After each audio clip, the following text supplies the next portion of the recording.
नमस्कार, मैं डीडी ऋषि सेक्टर 14 नोएडा से अपने घर के एवरग्रीन फ्लावर गार्डन, लॉन और रूफटॉप किचन गार्डन में आप सबका स्वागत करता हूं। हमारे ग्राउंड फ्लोर में लॉन के आसपास, घर के आसपास सब फूल हैं, सीजनल फ्लावर्स लगाते हैं। एक सीजन का फ्लावर ख़त्म होता है, दूसरा लगाते हैं। और कुछ एक ऐसे हमारे फ्लावरिंग है जो बहुत मेहनत से लगते हैं, जैसे स्वीट पीस है, और नीचे हमारे बड़ा बड़ा पेड़ मैंड्रिन्स का 28-30 साल पुराने हैं, ड्रमस्टिक्स का है, लेमन ट्रीज हैं और बॉन्साइज हैं। तो नीचे का गार्डन सारा सीजनल फ्लावर्स का है और पेरेनियल प्लांट्स है जो लॉन्ग टर्म तक के लिए रहते हैं। पुराने से पुराना बॉन्साई मेरे पास 38-40 साल के पुराने हैं, तभी से हम बना रहे हैं। कुछ एक बाहर रखे हुए हैं जो अंदर एकोमोडेट होते हैं, अंदर रखे हुए हैं। ये नीचे का है सीजनल फ्लावर्स और long term hold plants, flowering and fruiting plants and bonsai. और रूफटॉप किचन गार्डन में सीजन की हर वेजिटेबल लगती है और कुछ एक वेजिटेबल तो 12 महीने ही रखता हूँ मैं, full through out the year रहता हूँ। और बाकी जो है सीज़न चेंज होता रहता है, वो सीज़न के सब वेजिटेबल्स ऊपर रखती है, इसलिए एवरग्रीन है। हमारे सेक्टर वाले और बाहर वाले भी, उनको अपने बीच बीच में इसकी फ़ोटोज़ भेजता रहता हूँ, क्लिक भेजता रहता हूँ। और सब लोग इंक्वायरीज भी करते हैं, बहुत लोग विज़िट करने आते हैं। कई बार बोलते हैं आपके रूफ गार्डन की विज़िट कब है, तो सेक्टर वाले भी अरेंज कर, कई बार कुछ एक लोग आते रहते हैं और इनविटेशन पे भी आते हैं। और इसी तरह व्यस्त रहता हूँ। हमारे घर का evergreen garden, rooftop kitchen garden ऐसा है कि कोई भी ऐसा सीज़न नहीं आता जब या तो फूल हैं हमेशा रहते हैं और जहाँ ऊपर की सब्जियाँ रहती है। कई बार हमारे सेक्टर के लोग भी और मेरे फ्रेंड्स भी कहते हैं हमारे पास तो फूल नहीं, जब यहाँ आते हैं तो हैरान हो जाते हैं ये कौन से फूल हैं, कौन सी सब्जियाँ इस सीज़न में क्या लगता है। तो सभी इसकी अप्रिशिएट करते रहते हैं और बहुत से लोग हमारे फ्रेंड्स और सेक्टर वाले भी बार बार विज़िट करते हैं कि आप आपको देखना चाहते हैं। और एक और बात है कि मैं सैपलिंग्स बनाता रहता हूँ, और जैसे ड्रमस्टिक्स की सैपलिंग हो गई, फ्लावर्स की सैपलिंग हो गई, बीज लगाता हूँ। और सबको अपनी उनकी डिमांड रहती है, मेरे पास लंबी लिस्ट रहती है कि मुझे ये सैपलिंग चाहिए, मुझे ये पौधा चाहिए, मुझे ये पौधा चाहिए, और मुझे देने में बहुत खुशी होती है। यही मैं बीज लगाता हूँ। और हमारी छोटी ग्रैंड डॉटर है, वो भी मेरे साथ हाथ बटाती है, वो भी बीज लगाती है। तो ये एक बड़ा अच्छा एक सुकून देने वाला और आनंद लेने वाला एक मेरी पैशन है।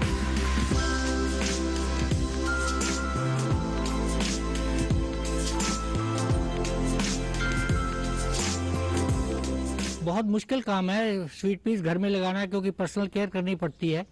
और मेरी वाइफ को ये बहुत पसंद था, इसलिए मैं भी रेगुलर लगाता है और फ्यूचर में भी लगाता रहूँगा।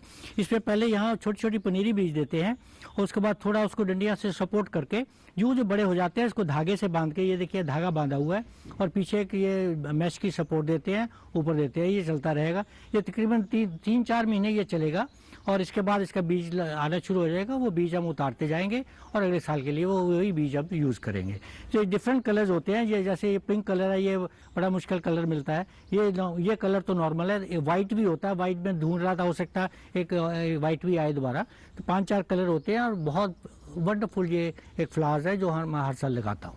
ये इसको सपोर्ट देना बहुत ज़रूरी है स्वीट पीस को, अदरवाइज ये गिर जाएंगे। ये सपोर्ट के साथ टॉप पे फेंसिंग लगानी पड़ती है ताकि ये पूरा, इसको हम पिछले 20 साल से इसी को रखते हैं, हर बार रोल कर लेते हैं और अगले साल जब सीजन आता है इसको दोबारा ये सेम सेट ऑफ फेंसिंग और सपोर्ट है, इसको हम हर साल बार बार यूज़ करते रहते हैं और रोल करके रख लेते हैं। यूज़ तो इसको स्वीट पीस बोलते हैं, वैसे मटर की जाति है ये, और यूज़ तो इसका फ्लावरिंग है, स्मेल है। और इसको मैंने चाय तो बनाई नहीं, वैसे कहते हैं इसकी टी से भी टी मेकिंग में भी यूज़ हो जाता है, और आप सैलड में भी यूज़ कर सकते हैं।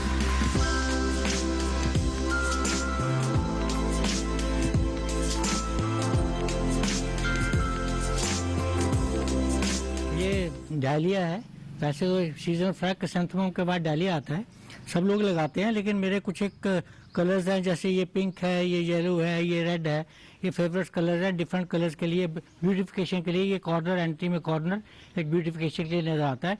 इसमें से अच्छे अच्छे जो फ्लावर्स होते हैं उनको मैं अगले साल के लिए प्रिजर्व करके इसी कटिंग से इसकी सेपरेट्स बनाता हूँ। और अब इसके बाद सीज़न है, ये तो 2-3 महीने चलेंगे। लोगों के कम चलते हैं कि, लेकिन बिकॉज वी टेक ज़्यादा इसका ध्यान रखने से घर की बनी हुई खाद, घर का बना हुआ लिक्विड फर्टिलाइज़र ये डालते हैं, इसलिए हमारा काफ़ी लंबे समय तक चलता है। अब इसके बाद मैं आपको अंदर ले जाता हूँ जहाँ हमारे मैंड्रिन्स हैं और नींबू है और ड्रम स्टिक्स हैं, जो हमारा 12 महीने यूज़ होता है, उसका स्पेशल यूज़ आप बताता हूँ।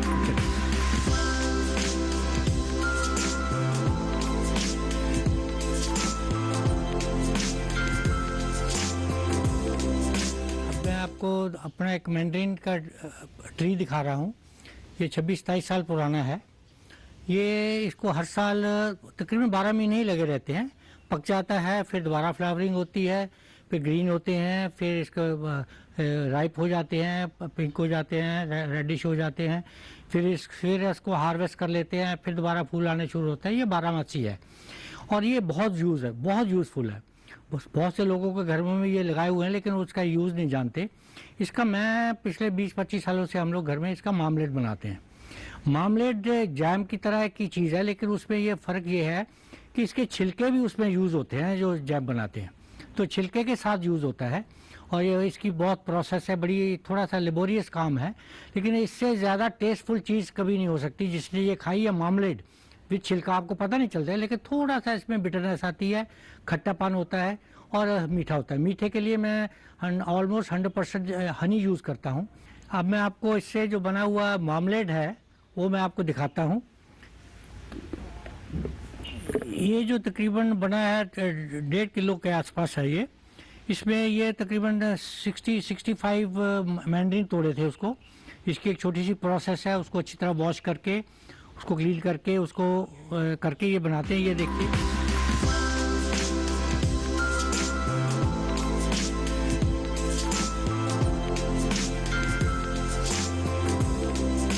अब मैं आपको दिखाता हूँ। मेरा मोरिंगा का प्लांट है, ट्री है। 5 साल पहले इसको लगाया था। एक प्लांट ज़मीन में लगाया था, एक छत पर मैंने बड़े गमले में लगाया हुआ है। ये मोरिंगा ऐसा प्लांट है, दुनिया का सबसे बड़ा, सबसे ज़्यादा हेल्थ बेनिफिशियल प्लांट है।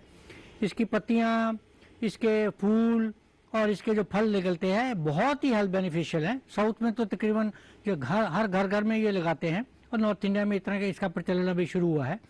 तो ये इसका जो प्लांट है ये 12 मासी है। फूल लगते हैं, ड्रम स्टिक्स आती हैं और उसको तोड़ना शुरू करते थे साइमल्टेनियसली। दोबारा फिर इसको फूल शुरू हो जाते हैं, फिर ड्रम स्टिक्स लगती हैं। जैसे ये ड्रम स्टिक्स है, इसको जैसे अभी तोड़ रहा हूँ, ये फ्रेश ड्रम स्टिक्स बहुत कम मिलती है लोगों को। ये हम फॉर्चुनेट है भाई, ये फ्रेश ड्रम स्टिक्स आप खुद भी लेता हूँ और अपने फ्रेंड्स को भी बांटता रहता हूँ। और इसके पत्ते जब बहुत ज़्यादा होते हैं तो उसका मैं पाउडर भी बनाता हूँ। ये देखिए, ये पाउडर है। Instead of using fresh leaves, अगर फ्रेश लीव्स इस सीज़न में नहीं होते तो हर सब्जी में, हर चीज़ में, किसी चीज़ में भी इसको पाउडर का यूज़ करते हैं, उतना ही बेनिफिट है जिसके से पत्ते हैं।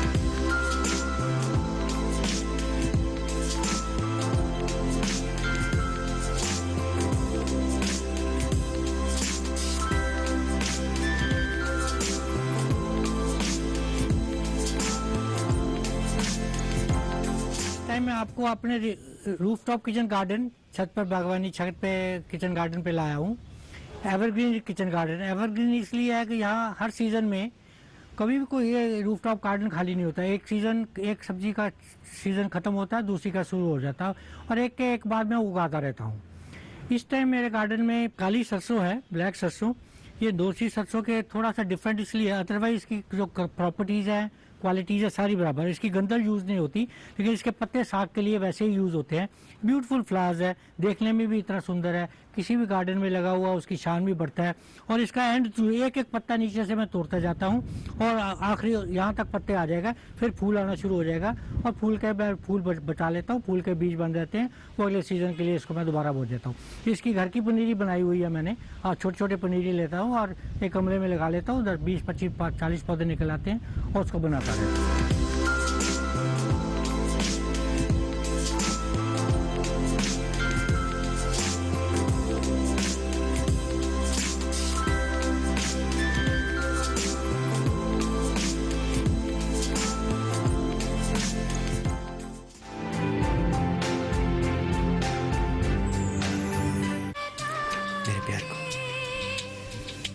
इसे अपने से कभी जुदा नहीं करूंगी आर्यन।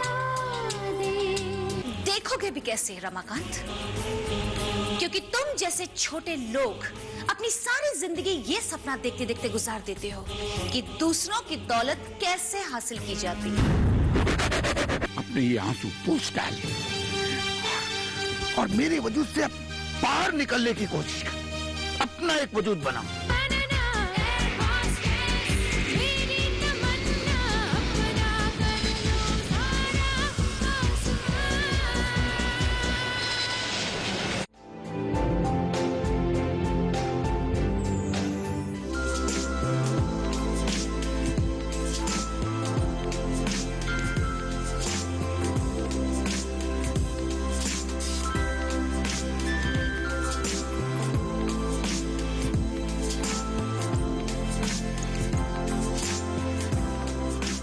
आपको एक क्लस्टर ऑफ वेजिटेबल्स दिखा रहा हूँ। ये एक जगह ऐसी है जहाँ सनशाइन पूरी आती है और काफ़ी, क्योंकि मेरे पास बहुत वैरायटी ऑफ वेजिटेबल्स हैं और सब मैं एक जगह जो यहाँ रख सकता हूँ वो यहाँ रखी हुई हैं। बाकी बड़ी बड़ी क्यारियाँ बनी हुई हैं वो वहाँ है। यहाँ स्टार्टिंग करके ये इधर ये ब्रोकली है। ब्रोकली के बारे में बताना चाहता हूँ। ब्रोकली मैं 2-3 स्टेज पे लगाता हूँ, बीज बीजता हूँ, पौध निकलती है। उस पौध को पहले मैं छोटे गमले में लगाता हूँ। छोटे गमले में इसलिए लगाता हूँ कि सीधा ज़मीन में लगा दो तो कई बार एक ऑल ऑफ सडन बारिश आ गई या मौसम ख़राब हो गया, ख़राब हो जाते हैं। तो गमले में रख के सेफ साइड पे सेमी शेड पे रख के सुबह शाम धूप आती है। वो जब बड़े हो जाते हैं, तकरीबन 6 इंच के पौधे हो जाते हैं, फिर उसको मैं ट्रांसप्लांट करता हूँ ज़मीन में। तो उससे क्या, और डिफरेंट स्टेजेस पे ज़मीन में ट्रांसप्लांट करता हूँ। इसलिए ये मेरी ये ब्रोकली है, ये 3 महीने तक चलेगी। इसके अगले स्टेज भी रेडी है। और दूसरा, ये ब्रोकली के फूल इतने इसलिए बड़े आते हैं, एक तो 100% मैं घर की किचन वेस्ट से खाद बनाता हूँ। नीम, इस पे कीड़ा ना लगे उसके लिए नीम वाटर में बहुत एक्सटेंसिव भी यूज़ करता हूँ। और घर का ये जो इको एंजाइम है, इको एंजाइम भी बनाता हूँ। फलों का रस है उसका इको एंजाइम बना के उसको फिल्टर करके इसमें यूज़ करता हूँ।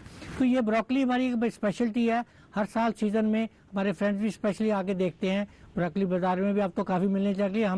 मैं 25 साल से लगा रहा हूँ। जब नॉर्थ इंडिया में, दिल्ली में ब्रोकली इतनी पॉपुलर नहीं होती थी, तब से मेरी ब्रोकली चलती है।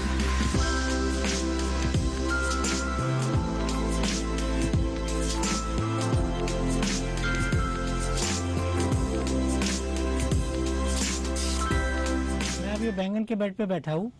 बैंगन में एक तो पुराने सीजन का बैंगन है जो लास्ट सीजन का था, अभी भी चल रहा है। क्लस्टर बैंगन लगते हैं इसको, लेकिन अगले सीजन का बैंगन भी तैयार हो। ये पौध लगाई हुई है इसकी, ये भी पूरी पौध है, ये भी पूरी पौध है, ये भी पौधा। इस बार बैंगन के पास तकरीबन मेरे पास तो 25-30 पौधे हैं और जब आएंगे तो ऑलमोस्ट डेली बैंगन निकला करेंगे।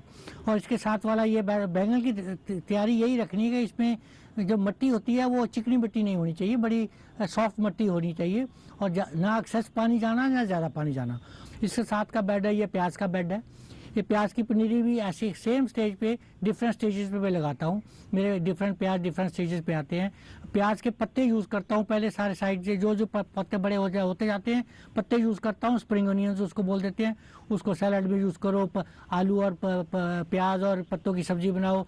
और जो बड़े बड़े होते जाते हैं नीचे प्याज होता जाता है। तो ये प्याज का सीज़न मेरे हर साल तकरीबन 40 से 50 किलो मेरे घर से प्याज निकलता है। और इस टाइम कम से कम 400-500 प्याज के पौधे हैं मेरे पास पूरे kitchen garden, rooftop kitchen garden पे। ये और ये देखिए, अब छोटी सी चीज़ आपको बता रहा हूँ, ये मेरी सबसे बड़ी खासियत है। ये आपको छोटा सा एक बथुए का पौधा दिख रहा है। बथुआ लास्ट सीजन में बथुआ बहुत हुआ था, उसका पौध निकला है। इस पौध को मैं फेंकूंगा नहीं, इस पौध को निकाल के मैं ट्रांसप्लांट करूंगा। और ये देखिए, इस पर मेरे पास 500-600 पौधे हैं बथुआ के। ये सारे के सारे ट्रांसप्लांटेड है। जगह जगह जहाँ भी बथुआ निकलता है, ये पिछले साल के बीज गिरे हुए हैं, क्योंकि जब इसके बीज बहुत छोटे होते हैं गिर जाते हैं। जब बथुआ के फूल आते हैं तो वो गिर जाते हैं, अगले सीजन में फिर जाते हैं। और तो मैं बल्क में भी बीज लगाता हूँ, लेकिन ये जो जहाँ एक पौधा भी निकलता है उसको मैं वेस्ट नहीं जाने देता और ट्रांसप्लांट करता रहता हूँ। ये मैं सबको सजेस्ट करूँगा जो भी बागवानी करती हूँ। अपने बगीचे में देखिए कोई ऐसा पौधा हो जो काम का पौधा हो, उसको उठा के गुड़ाई करते टाइम उसको फेंक मत दीजिए, उसको ट्रांसप्लांट करिए दूसरी जगह। आप देखेंगे 1 महीने के बाद इतना पौधा बड़ा हो जाएगा और आपकी पूरी यूज़ होगा, आप हैरान हो जाएंगे।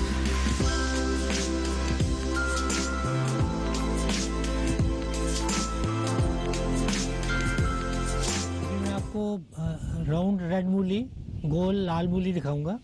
ये लाल मूली तकरीबन जब भी ठंड शुरू होती है दिसंबर में, नवंबर से शुरू कर सकते हैं और ये मार्च तक आप इसकी फरवरी के एंड तक आप इसकी सीडलिंग बना सकते हैं। ये 20-25 दिन में तैयार हो जाती है। ये मूली मैंने 3 मूली उखाड़ी है यहाँ से, लाल गोल मूली। ये मैं सजेस्ट करूँगा कि ये मेरा लास्ट लॉट है मूली का, इसके बाद मैंने नई मूली लगा दी है। और इसको लगाने के लिए मैं आपको भाई जहाँ भी आपको साइड किसी भी पौधे गमले के पौधे के साथ कभी आपको जगह मिली, 3 इंच चौड़ी भी जगह मिली, ये 2-2 इंच फासले पे ये बीज लगाते जाइए। 20-25 दिन में तैयार हो जाएगा और आप आराम से मूलियाँ खाते रहिए।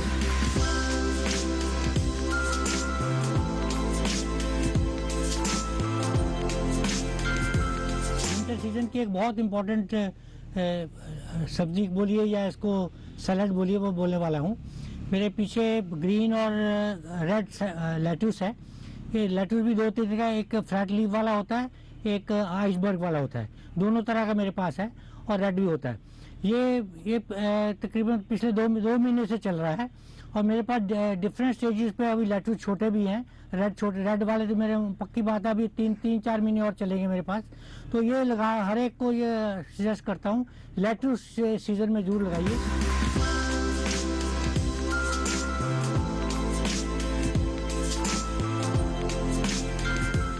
बताना चाहता हूँ कि बीट रूट तकरीबन मैं पूरा साल लगाता हूँ। टाइम पे बीट रूट लगाते जाइए, पनीरी लगाते जाइए, उसको ट्रांसपोर्ट करते जाइए या डायरेक्टली आप 2-2 इंच 3-3 इंच पे लगा के पनीरी लगा सकते हैं। और बीट रूट के एक तो नीचे के बीट रूट जब पूरे गुठली बन जाती है उसके बाद पत्ते बहुत काम आते हैं। पत्तों के इतना मल्टीपर्पज़ यूज़ है, आप साग में यूज़ कर सकते हो, सैलड में यूज़ करते हो, सूप में यूज़ करते हो, इसके चिप्स बना सकते हो, इसके पकौड़े बना सकते हो और बहुत ही यूज़फुल चीज़ है।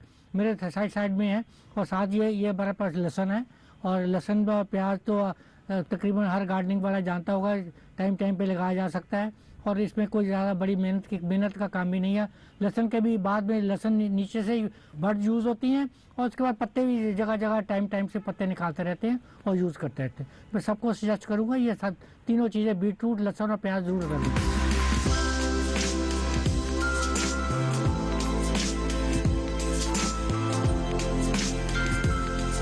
देखिए मैं अपने छत पर किचन गार्डन के एवरग्रीन हरी भरी हरियाली के बीच बैठा हूँ।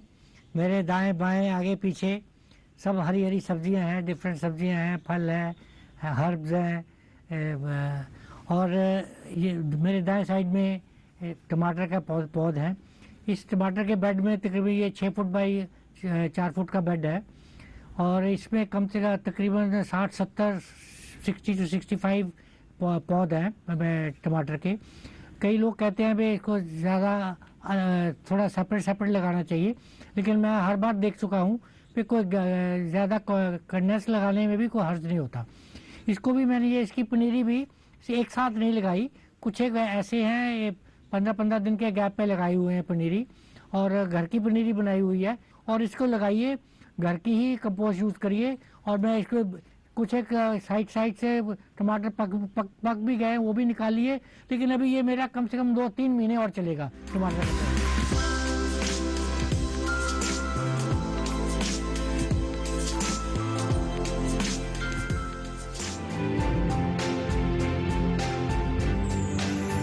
ग्लोबलाइजेशन के इस दौर में डिजिटल मीडियम के जरिए दुनिया के किसी भी कोने तक पहुंचना मुश्किल नहीं है। क्या हम वो सारे काम नेट बैंकिंग के थ्रू कर सकते हैं जिनको हमें फिजिकली बैंक जाकर करना होता है? जी बिल्कुल। देखिए अगर हम नेट बैंकिंग की बात करते हैं तो एसबीआई नेट बैंकिंग के थ्रू जो है हम ऑलमोस्ट वो सारे काम कर सकते हैं जो हम बैंक में जाके कर सकते हैं। MIS यानी मंथली इनकम स्कीम की तो क्या है ये और कैसे इसका इस्तेमाल किया जाए? अगर हम वर्ल्ड के अंदर भी देखते हैं तो भारतीय जो है सेविंग्स के लिए माना जाता है। आज हम लेकर आए हैं आपके लिए आपदा प्रबंधन योजना। तो जानते हैं ये योजना हमारे किसान भाई बहनों के लिए कैसे और कितनी फायदेमंद है। डिजिटल किसान देखिए इस रविवार 5 फरवरी शाम 7 बजे और पुनः प्रसारण 7 फरवरी शाम 4 बजे सिर्फ डीडी किसान पर।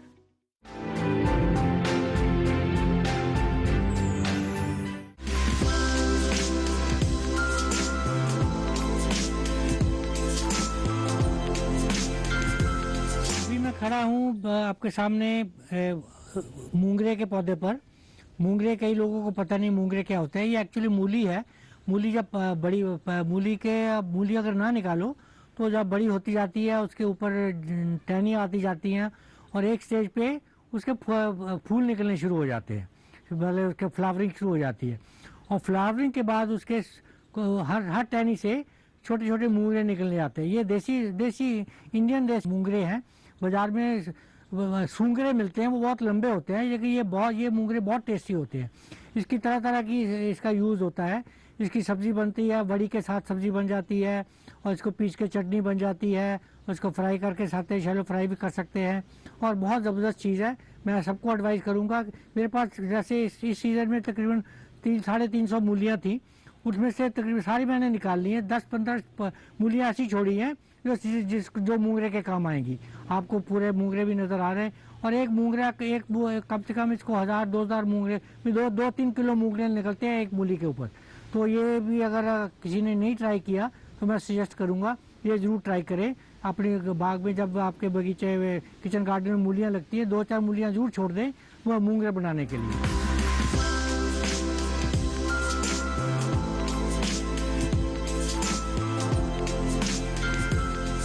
अपने किचन गार्डन में पालक के बेड पे खड़ा हूँ। मेरा पालक का बेड 14 फीट बाई 2 फुट है और रेज बेड है। इस रेज बेड का बहुत बड़ा एडवांटेज है गार्डनिंग में, क्योंकि एक तो ये डायरेक्ट फ्लोर पे नहीं है, फ्लोर डैमेज नहीं होता, और दूसरा आप खड़े होके इस पर आराम से गार्डनिंग कर सकते हो। ये पालक में मेरे किचन गार्डन की सबसे बड़ी खासियत है कि मैं 12 महीने पालक के ये बेड मेरा रहता है। एक तो ये थोड़ा सेमी शेड में है, इसके ऊपर शेड है और रेज्ड है और सुबह धूप आती है और शाम की धूप यहाँ नहीं आती। और ये मैं इंस्टॉलमेंट्स में लगाता हूँ। एक बेड जब देखता हूँ पालक उसके फूल आने लग जाते हैं तो उसको मैं जैसे 3 फुट बाई 4 फुट का उसमें पूरा वो निकाल देता हूँ सारी पालक और जड़ों से निकाल देता हूँ, वहाँ दोबारा बीज देता हूँ और उसके बाद अगला जब तैयार हो जाता तो ये वाली बेड तैयार हो जाती है। तो ये मेरे पालक के पत्ते नॉर्मल पालक के बीज हैं, लेकिन मेरे पत्ते कई बार तो 1-1 फीट बड़ा पत्ता होता है। मैं आपको पत्ता तोड़ के दिखा सकता हूँ अभी भी इस सीज़न में भी, गर्मियों में भी ये मेरे पालक के पत्ते साइज होते हैं।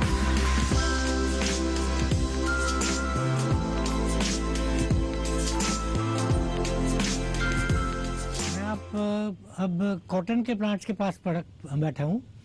ये कॉटन के प्लांट्स मैं पिछले 8-10 साल से लगा रहा हूँ। ये ओरिजिनली सबसे पहले मेरा कॉटन प्लांट लगाने का आइडिया मेरे गुजरात गया था, राजकोट के पास। तो रास्ते में एयरपोर्ट पे जा रहा था तो रास्ते में कॉटन की फील्ड नज़र आए, छोटे छोटे पौधे थे, तो मैं वहाँ फील्ड से 3-4 पौधे लेके आया और उसके बाद मैंने लगाए। उसके बाद ये यहाँ इसके कॉटन पॉट्स आने लग गए और बहुत चावल आने लग गया। ये देखिए मैंने ये बार बार जो टाइम से टाइम इसको निकालता रहता हूँ और ये इसको मेरी वाइफ इसको दिए के लिए बत्ती बनाने के काम आती है। और अब ऑल्दो ये 12 महीने चलते हैं, लेकिन सीज़न भी होता है इसका, अगर ख़राब भी हो जाते हैं तो इसमें से मैं दोबारा पॉट्स इसमें से बिनौले निकाल के वो दोबारा बीज देता हूँ और दोबारा नए पौधे बना लेता हूँ। तो ये कॉटन का प्लांट एक बड़ा इंटरेस्टिंग प्लांट है। अभी भी देख सकते हो इसे पॉट्स लगे हुए हैं और एक बहुत एक इंटरेस्टिंग चीज़ है और जो भी देखता है वो हैरान हो जाता है। भाई आपने अपने रूफ टॉप में एक कॉटन के प्लांट्स भी लगाए हुए हैं।